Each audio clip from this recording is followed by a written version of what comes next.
Hello students, a very good morning to all of you. In today's video lecture, we are discussing about contents of contents of sale contract, जिसमें हम discuss कर चुके थे previous वाले lecture में goods के बारे में और गुड्स के टाइप्स को भी हमने डिस्कस किया था। आज के वीडियो लेक्चर में हम दूसरा कंटेंट डिस्कस करेंगे जो कि है आपका प्राइस। ठीक है, प्राइस क्या है? प्राइस कॉन्ट्रैक्ट में ऑफ सेल में प्राइस का मतलब होता है मनी कंसिडरेशन। कंसिडरेशन क्या है? Something in return. So the price in a contract of sale means the money consideration for a sale of goods। ये डिस्कस है आपके सेक्शन 2 में, सब सेक्शन 10 में। ये फॉर्म करता है एक एसेंशियल पार्ट कॉन्ट्रैक्ट का। ये आपका एक्सप्रेस्ड होता है इन टर्म्स ऑफ मनी। ये कंसिडरेबल है, कंसिडरेशन है फॉर द ट्रांसफ़र और agreement to transfer the property in goods. कहाँ से? सेलर से बायर तक। ठीक है, तो from the seller to the buyer. ये एसेंशियल नहीं है अगर price, it is not essential that the price should be fix at the time of sale. ये ज़रूरी नहीं है कि जो प्राइस है वो फिक्स हो सेल के टाइम पे। ये पेबल हो सकता है और it may not have been fixed. अगर ये फिक्स नहीं है और केपेबल में नहीं है बीइंग फिक्स, तो होल कॉन्ट्रैक्ट इज़ वॉइड। तो सिचुएशन में जो आपका कॉन्ट्रैक्ट है वो वॉइड भी हो सकता है। ठीक है, तो प्राइस किस तरीके से फिक्स होना चाहिए at the time of sale, ये एसेंशियल नहीं होता। तो इस रिगार्डिंग क्या हो जाता है, अगर फिक्स नहीं है और कोई पर्सन कैपेबल नहीं है फिक्स होने में, तो सिचुएशन में आपका कॉन्ट्रैक्ट वॉइड हो सकता है। तो एसर्टेनमेंट क्या होते हैं प्राइस के, जो कि डिस्कस है सेक्शन 9 में। एक एक्ट प्रोवाइड करता है प्राइस मे बी फिक्स्ड, चाहे वो होता है आपकी 3 कंडीशंस में। सबसे पहले आती है आपकी may be either bye the contract, चाहे वो कॉन्ट्रैक्ट के द्वारा हो, या फिर दूसरी सिचुएशन आती है may be agreed to be fixed in a manner provided by the contract, जैसे वैल्यू के द्वारा, और it may be determined by the course of dealings between the parties. ठीक है, तो अगर किसी केस में प्राइस कैपेबल नहीं है फिक्स्ड होने के, तो ये कुछ वेज होते हैं जिससे बायर बाउंड हो जाता है पे करने के लिए रीज़नेबल प्राइस को। तो व्हाट इज़ रीज़नेबल प्राइस, क्या रीज़नेबल प्राइस होगा, वो वेरी करेगा आपके केस टू केस। ठीक है, तो ये हुआ एसर्टेनमेंट ऑफ प्राइस। अब हम डिस्कस करते हैं इससे आगे के कंटेंट को। ठीक है, कंटेंट्स को तो देखते हैं क्या है। नेक्स्ट कंटेंट आए आपके सेल कॉन्ट्रैक्ट में कंडीशन एंड वारंटी। ठीक है, तो आइए पहले जान लेते हैं कंडीशन के बारे में कि कंडीशन क्या होती है। कंडीशन को हम सिंपल वे में बोलेंगे कोई शर्त हिंदी में। तो सिंपल वर्ड्स में एक कंडीशन क्या है, एक एसेंशियल रिक्वायरमेंट होती है किसी भी कॉन्ट्रैक्ट की, जिस पे पूरा कॉन्ट्रैक्ट निर्भर होता है। और इसकी रिक्वायरमेंट जो होती है कॉन्ट्रैक्ट की is breach then the sufferer has an absolutely right to reject the contract itself. तो कंडीशन क्या है कि स्टिपुलेशन एसेंशियल है, जो मेन पर्पस है कॉन्ट्रैक्ट का। अगर नियमों का उल्लंघन होता है तो ये जो अग्रीड पार्टी है उसको राइट देती है कि वो रेपुडिएट कर सके कॉन्ट्रैक्ट को। ठीक है, तो जैसे एग्जांपल देख लेते हैं। एक पर्सन है राम, वो कंसल्ट करता है श्याम को, जो कि एक मोटर कार डीलर है, for a car suitable for touring purpose to promote the sale of his product. तो राम ने कंसल्ट किया श्याम को, एक मोटर कार डीलर जो है एक कार के लिए जो सूटेबल होगी टूरिंग पर्पस के लिए, जिससे वो प्रमोट कर सके सेल को, अपने प्रोडक्ट की सेल को। श्याम ने सजेस्ट किया उसको मारुति कार, और श्याम ने उसके अकॉर्डिंग बाई कर लिया। ठीक है, फिर कार टर्न आउट हो गई अनफिट, वो हो गई अनफिट टूरिंग पर्पस के रिगार्डिंग। तो यहाँ पर कार सुटेबल होनी चाहिए थी टूरिंग पर्पस के लिए। ये कंडीशन हुई इस कॉन्ट्रैक्ट की क्लियर हो गया यहाँ पर कंडीशन का मतलब क्या होता है, ठीक है। सो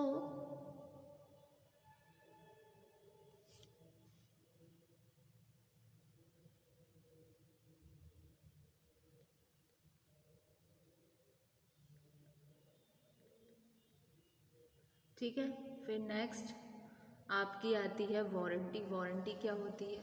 अ warranty is a stipulation collateral to the main purpose of the contract the breach of which gives the agreed party a right to sue for damages only and not to avoid the contract itself. Warranty क्या होगी? एक stipulation collateral है जिसका main purpose होता है contract का कि वो ब्रीच करे और अग्रीड पार्टी को एक राइट दे के वो श्यू कर सकती है सिर्फ डैमेजेस के लिए और ना कि अवॉइड करे कॉन्ट्रैक्ट को। जैसे कि प्रीवियस वाले में हमने समझा कंडीशन के बारे में, अब इस वाले वारंटी में हम समझेंगे इसी एग्जाम्पल को। जैसे कि कोई पर्सन राम है, उसने बाई की न्यू मारुति कार शोरूम से और कार गारंटीड थी against any manufacturing defect under normal uses for a period of 1 year.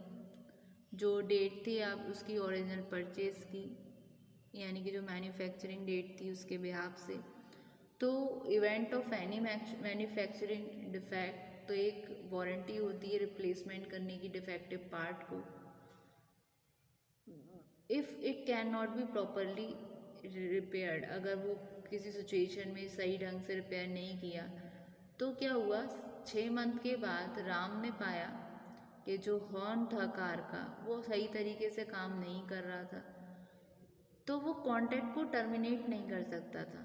तो जो मैन्युफैक्चर था उसने रिपेयर्ड किया और रिप्लेस किया उसको एक नए हॉर्न के साथ। तो राम को राइट मिला ना क्लेम करने के लिए अपने डैमेजेस का। तो यही तो बोल रही है इसमें कि जो अग्रीव्ड पार्टी होती है, जो पीड़ित पार्टी होती है, उसको राइट है कि वो श्यू करे अपने डैमेज के लिए। तो राम ने किया तो उसको हॉर्न मिला, हॉर्न रिप्लेस किया उसने कार का। तो ये क्या हुई, ये हुई आपकी वारंटी जिसमें उसने रिपेयर करके दे दिया। गारंटी में क्या था? गारंटी कंडीशन में जो कंडीशंस होती हैं वो आपकी मेंशन होती हैं ऑलरेडी, टर्म्स एंड कंडीशन जो होती हैं कॉन्ट्रैक्ट के साथ। तो ये हुए आपके कंडीशन एंड वारंटी, ठीक है। अब आइए इन दोनों के बीच एक डिफरेंस देख लेते हैं।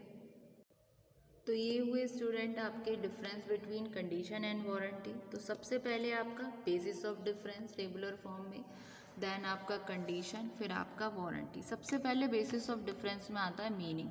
कंडीशन क्या है? एक स्टिपुलेशन है जो कि एसेंशियल होती है मेन पर्पस के लिए कॉन्ट्रैक्ट की। दूसरी तरफ वारंटी क्या है?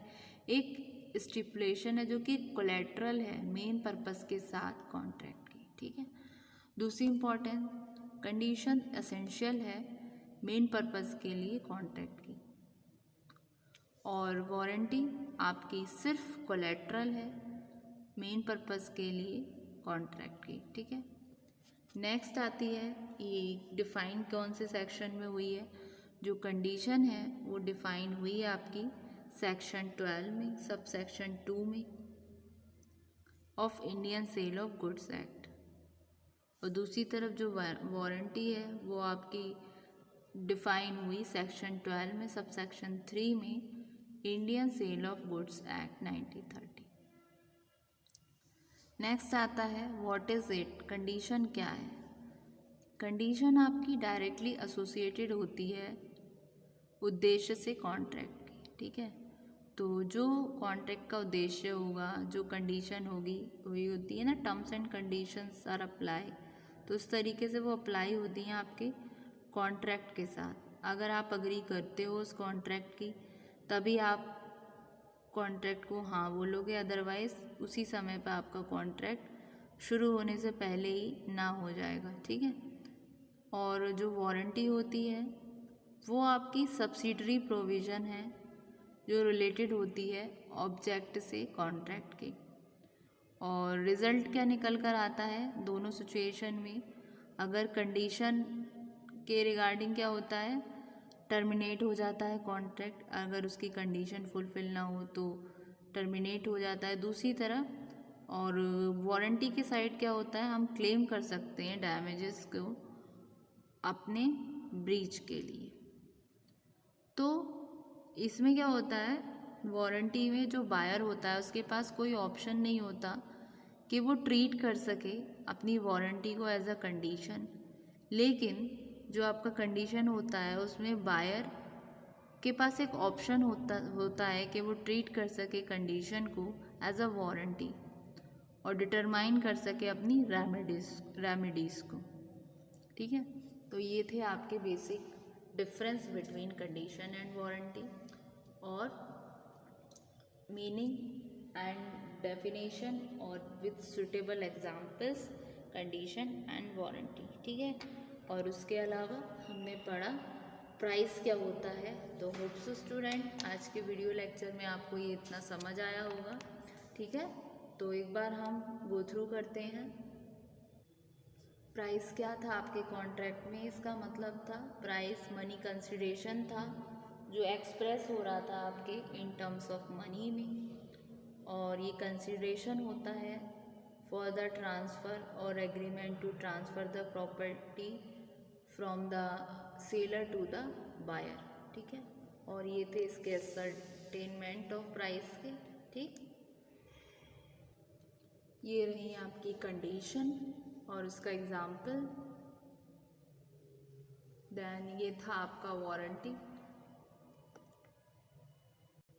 और ये रहा आपका difference between condition and warranty, जिसमें फर्स्ट बेसिस ऑफ डिफरेंस था आपका मीनिंग, दूसरा था आपका इम्पोर्टेंस, थर्ड था डिफाइंड इन, और and the fourth one is what is it, and the last one is result of breach. ठीक है,